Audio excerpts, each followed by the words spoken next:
আজকে আমার অ্যানিমাল ডিসপার্সারের 4 নম্বর ক্লাস আমি পড়াচ্ছিলাম তোমাদের barriers or limiting of the animal disperser. Then আজ ফিজিক্যাল ব্যারিয়ার্স এর মাউন্টেন রেঞ্জ এবং লার্জ পাওয়ার ওয়াটার বডি আমি ভালো মতো বুঝাতে পারিনি। আর তোমরা ভালো জানো ভিডিও কিন্তু একটা নির্দিষ্ট সময় পর্যন্ত করার পরে মানে ওটা বড় হয়ে গেল আবার নিতে জানাই। যাই হোক, আজকে হচ্ছে আমি দ্বিতীয়টা দিয়ে শুরু করি। আমি বলেছিলাম ফিজিক্যাল ব্যারিয়ার্সে প্রাকৃতিক যে বাধাগুলো সেগুলো অনেক বাধা এক স্থান থেকে অন্য স্থানে প্রাণীর বিস্তারের। তো প্রথম সেটি ছিল মাউন্টেন রেঞ্জ। আমি বুঝিয়েছি যে আমাদের হিমালয়ের উত্তরের যে প্রাণী সেটা ইউরোপের সাথে মিল হয়, কিন্তু আমাদের সাথে কোনো মিল নেই। ঠিক আছে, আবার আমাদের সাথে ওদের মিল না হওয়ার কারণও কিন্তু রয়েছে, যেন ওই অংশটা পড়েছে হচ্ছে শীত অঞ্চলে আর আমরা হচ্ছে গ্রীষ্ম অঞ্চল। যাই হোক, তারপরে পড়াচ্ছিলাম লার্জ ওয়াটার বডি। আমি কিন্তু বলেছিলাম যে বৃহৎ জলরাশিও যেমন নদী, হ্রদ, সাগর, মহাসাগর এই সমস্ত কিন্তু প্রাণীর যে বিস্তার সেটা একটা বাধা স্বরূপ। কারণ জলজ স্থলজ প্রাণী বৃহৎ জলরাশি, ছোট জলরাশি পেরিয়ে তারা হয়তো এক স্থান থেকে অন্য স্থানে যেতে পারবে, কিন্তু বৃহৎ জলরাশি পেরিয়ে তাদের পক্ষে এক স্থান থেকে অন্য স্থানে যাতায়াত করা সম্ভব না। যেমন আবার জলজ প্রাণীর ক্ষেত্রেও কিন্তু এটা হয়। জলজ প্রাণী, লবণাক্ত জলজ প্রাণী আর হলো গিয়ে যেটি হচ্ছে স্বাদু পানির মাছ কিন্তু লবণাক্ত জলে গিয়ে টিকতে পারবে না। আবার লবণাক্ত পানির মাছ কিন্তু স্বাদু জলে এসে টিকতে পারবে না। হ্যাঁ, কিছু কিছু পার্থক্য রয়েছে।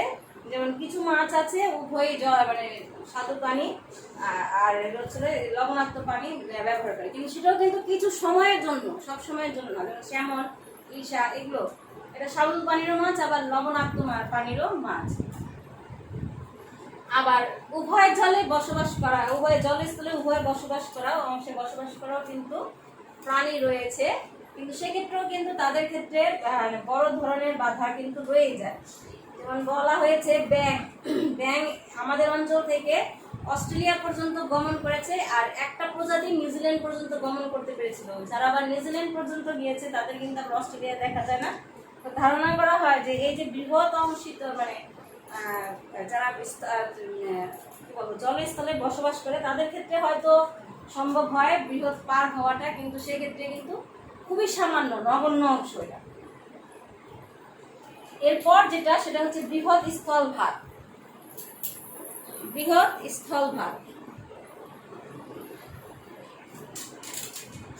লার্জ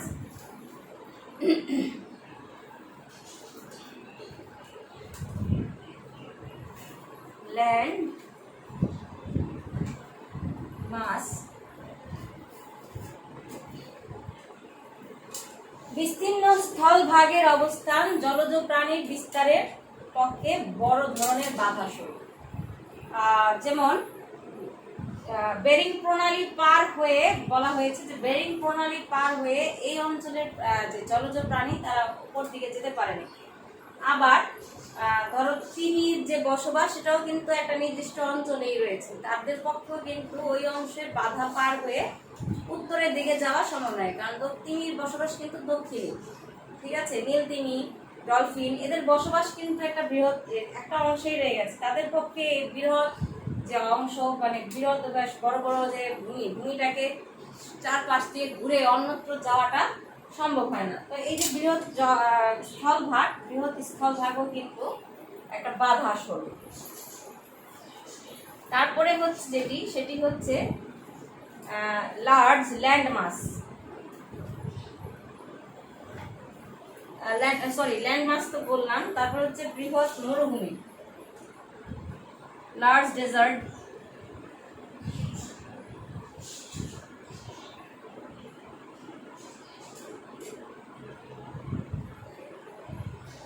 বৃহৎ মরুভূমি প্রাণীর বিস্তারেও বাধা স্বরূপ, কারণ সব প্রাণী কিন্তু মরুভূমিতে বসবাস করতে পারবে না। মরুভূমিতে বসবাস করার মতো তার মধ্যে কিন্তু বিশেষ গুণ সম্পন্ন থাকতে হবে। আবার অনেক প্রাণী মরুভূমিতে নিজেদেরকে অভিযোজিত করে নিতে পারে, সেটা কিন্তু সময় সাপেক্ষ একটা ব্যাপার। কিন্তু সবাই যে পারবে তাদের পক্ষে কিন্তু সেটা সম্ভব না, সবার পক্ষে সেটা সম্ভব। তো এই যে মরুভূমি, দীর্ঘ পথ যদি বড় মরুভূমি হয়, সেই মরুভূমি পার হয়ে যে আরেক দিকে যাবে সেটা কিন্তু অনেক প্রাণীর ক্ষেত্রে সম্ভব হয় না। যেমন উদাহরণস্বরূপ আমি সাহারা মরুভূমির কথা বলতে পারি। সাহারা মরুভূমির কারণে তোমরা জানো আফ্রিকার মধ্যভাগে রয়েছে সাহারা মরুভূমি।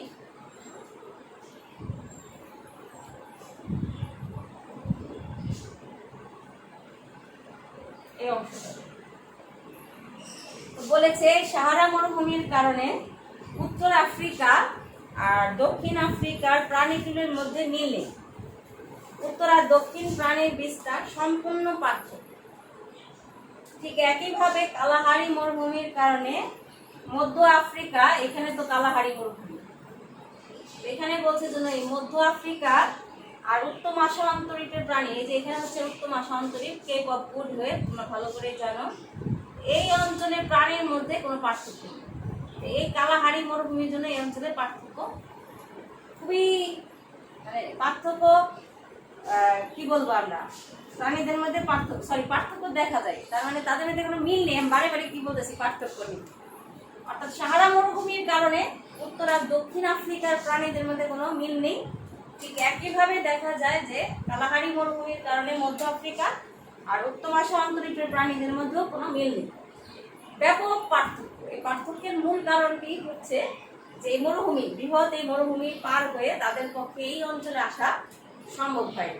যদি বৃহৎ মরুভূমি তারা পার করতে পারতো, হয়তো দেখা যেত অনেক প্রাণী এই অঞ্চলে চলে আসছে, তাদের মধ্যে মিল দেখা গেছে, কারণ তাদের মধ্যে সম্পর্ক যে সৃষ্টি, সেই সম্পর্কের সৃষ্টির কারণে মিল হতে পারে, কিন্তু এটা সম্ভব হয় না। এরপর সেটি হচ্ছে প্রণালী।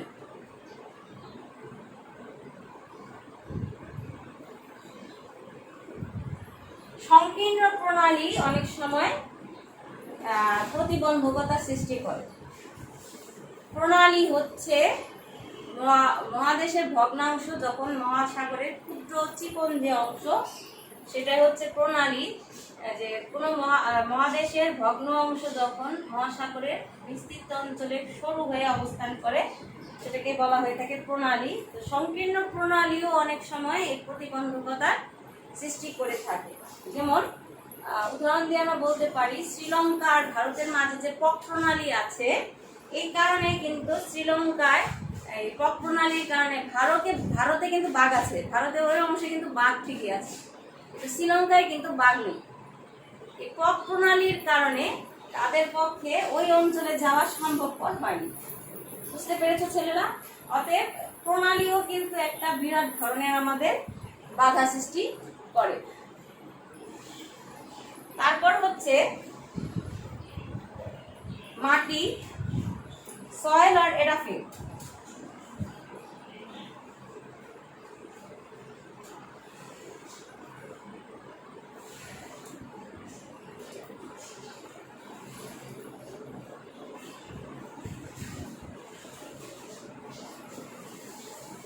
মৃত্তিকার ভৌত ও রাসায়নিক বৈশিষ্ট্য প্রাণী বিস্তারের প্রতিবন্ধকতা সৃষ্টি করে।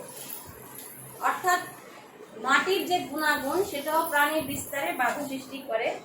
প্রাণী সব জায়গায় যে হবে তা কিন্তু একরকম না, মাটির গুণাগুণের উপরেও কিন্তু থাকে। ইভেন যে অঞ্চলের মাটি ভালো বা বসবাসের উপযোগী, সেটাই কিন্তু আমরা গিয়ে চিহ্নিত করি যে এখানে গিয়ে বসবাস করতে। তো প্রাণীর ক্ষেত্রেও কিন্তু এর ব্যতিক্রম নয়। প্রাণীও মাটির বৈশিষ্ট্য, মাটির ভৌত ও রাসায়নিক বৈশিষ্ট্যের উপর ভিত্তি করে তার বিস্তারটা করে এবং অভিযোজিত হয়। যেমন শামুক সাধারণত ওই অঞ্চলেই দেখা যায় যে অঞ্চলের মাটিতে চুন জাতীয় পদার্থ থাকে, কারণ শামুকের যে খোলস, সেই খোলসটা তৈরি করার জন্য চুন জাতীয় মৃত্তিকার প্রয়োজন হয়। আবার যদি কোনো মাটিতে অম্ল থাকে বেশি, সেক্ষেত্রে কিন্তু তাদের চলাচল ওইখানে দেখা যায় না। অর্থাৎ শামুক সাধারণত চুন জাতীয় অঞ্চলে বেশি দেখা যায়। তারপর সেটি হচ্ছে অরণ্য, তার মানে ফরেস্ট। আমি বলতে পারো বন প্রাণী তো বনে থাকে, আবার বন কিভাবে বাধা সৃষ্টি করে? অবশ্যই বন বাধা সৃষ্টি করে। বনের প্রকারভেদটা প্রাণীর বিস্তারের জন্য বাধা হিসাবে কাজ করে। কিভাবে? যেমন পান্ডাকে তো চিনে, ভল্লুক জাতীয় প্রাণী, চীনের ভল্লুক জাতীয় প্রাণী, সেটাকে আমরা কি বলি? পান্ডা, কুম্ভু পান্ডা, তাই না? এই যে পান্ডার প্রধান খাবারটাই হচ্ছে বাঁশের কচি অংশ বা কচি বাঁশ। এই কচি বাঁশের অভাবের কারণে কিন্তু এই প্রাণীটি একসময় বিলুপ্ত হয়ে যাচ্ছিল, কিন্তু এখন কিন্তু সেটি বিলুপ্ত পর্যায়ে নাই। এখন কিন্তু সেটি আবার বংশ বিস্তার করছে, কারণ চীন কিন্তু এই বিষয়ে খুব বেশি দক্ষতা অর্জন করে বাঁশের যে উৎপত্তি সেটা বৃদ্ধি করাইছে। যেমন চীনের পান্ডা এটা সাধারণত যে বাঁশের যেখানে অঙ্কুরিত হয়, যে বনে বাঁশ প্রধান অঞ্চল, সেই অঞ্চলে দেখা যায় পান্ডা বসবাস করে। আবার অস্ট্রেলীয় কোয়েলার কথাও আমরা বলতে পারি। অস্ট্রেলীয় কোয়েলা কিন্তু অন্য কোনো বনে বসবাস করতে পারে না, কারণ কোয়েলার প্রধান খাবারই হচ্ছে ইউক্যালিপটাস গাছের পাতা। ইউক্যালিপটাস কারণ ওই গাছের সাথে তারা এইভাবে লেগে থাকে। এই যে গাছের সাথে তারা লেগে থাকে, ইউক্যালিপটাস গাছের যে পাতা, সেই পাতা খেয়ে তারা সাধারণত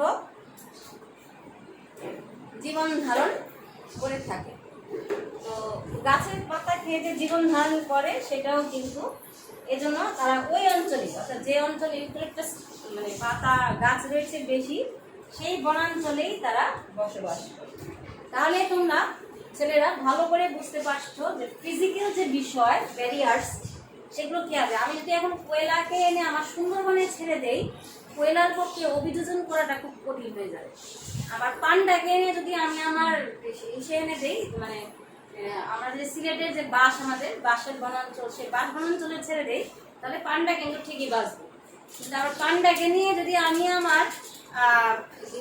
আমাদের সমভূমির যে বনভূমি, যদি আমরা গজারি বনে ছেড়ে দেই, তাহলে কিন্তু আবার পান্ডার বাঁচার পক্ষে তার কোনো পরিবেশ হয়নি। তো এই যে পরিবেশগত প্রভাব, সেই প্রভাবটাও কিন্তু অনেক বেশি। এটা কিন্তু আমার দেশেও আমি কিন্তু ভালো করেই লক্ষ্য করছি। আমাদের যে বনাঞ্চলের বাঘ কিন্তু আমরা কিন্তু পাহাড়ি অঞ্চলে দেখি না, বাঘ কিন্তু বসবাস করে সুন্দরবন, তাই না? আবার বাঘ কিন্তু আমরা যে বলবো বাঘ সুন্দরবন পার হয়ে অনেক দূর চলে যাইবো, অর্থাৎ বৃহৎ জলরাশি পার হয়ে অনেক দূর চলে যাচ্ছে, তাও কিন্তু সব না। আর একটা নির্দিষ্ট পরিবেশেই মূলত বাঘ জীবন ধারণ করছে। তো ফিজিক্যাল ব্যারিয়ার্সটা, প্রকৃতিগত যে বাধাটা, সেটা আসলে প্রকৃতি নিজেই সৃষ্টি করে দিচ্ছে। প্রকৃতি নিজে সৃষ্টি করার কারণেই মূলত এই জিনিসটা হয়েছে, এবং আমরাও বুঝতে পারছি যে প্রকৃতিগত বাধাটা কতটুকু আমাদের পক্ষে গুরুত্বপূর্ণ। তো ব্যারিয়ার্স অফ লিমিটিং এ আর কয়টা রয়েছে? ফিজিক্যাল কি আমরা জানলাম? ফিজিক্যাল আমরা জানলাম যে অনেকগুলো বাধাই রয়েছে, যেমন ডেজার্ট, লার্জ ডেজার্ট, তারপর হচ্ছে লার্জ কি বলবো ওয়াটার মাস, ল্যান্ড মাস, তারপরে হচ্ছে মাউন্টেন রেঞ্জেস। এই যে বিষয়গুলো, এই বিষয়গুলোই মূলত আমাদের প্রাণীর ক্ষেত্রে বাধা স্বরূপ। তো ছেলেরা, আজকে আমরা এটুকুই জানি, পরবর্তী ক্লাসে আমরা বাকি যে বিষয়গুলো সেগুলো ভালো করে জানবো। আজকে আমি ক্লাসটা একটু ছোট নিচ্ছি, বাকি ক্লাসটা আমি আবার ধরবো। এই পর্যন্ত আজকে থাকুক, বাকি যে দুটো ব্যারিয়ার্স আমরা নেক্সট ক্লাসে জানবো। ভালো